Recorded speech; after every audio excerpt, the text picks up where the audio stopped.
કેટલાય નાનપણમાં આ ચોકલેટ ખાધી છે યમ્મી ના, પણ આપણે ખાધી હોય ડુપ્લિકેટ હોય, ઓરિજિનલ અહીંયા લાઈવ બને છે. તે આપણે જોઈએ કે કેવી રીતે લાઈવ બને.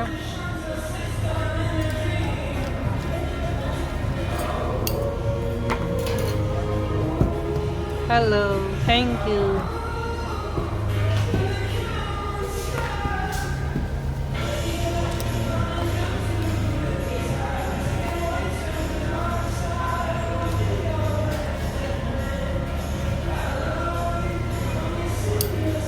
ચીબુ બનાવેલું હોય, ચીબીમાં વચ્ચેથી સળી નાખી દઈએ, પછી ઉપરથી બે સાઈડથી દાબી દઈએ એટલે આ ચોકલેટ બની ગઈ.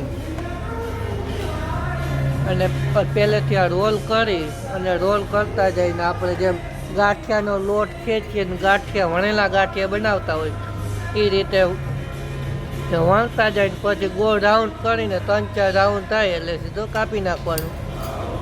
એટલે અહીંથી આ ચોકલેટ તમારી લાઈવ બની ગઈ. આખામાં છે અહીંયા ચોકલેટ જ છે, આખી ચોકલેટની શોપ છે. ચોકલેટનો ભાવ પૂછ્યો નથી. અહીંયા જોઈ લો, આ ડેમો બાળકોને લુભાવવા માટે બનાવેલ છે. એક્વેરિયમની સામે જ છે સીધું, એટલે એક્વેરિયમ જોવા બાળકો તો આવવાના જ છે સૌથી, કેમ કે એને ખાસ છે અને એની સામે જ સીધી આવી જાય.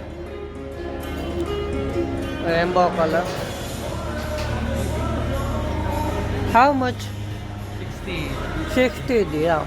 ઓકે, 60 એટલે ઇન્ડિયન હિસાબ છે. આપણે ઓલે 6 દુ 1200 1300 રૂપિયાની એક ચોકલેટ થાય છે. Thank you, bye bye. આમાં તો આવજો જ કહેવાનું રહીએ ને ભાઈ આપણે.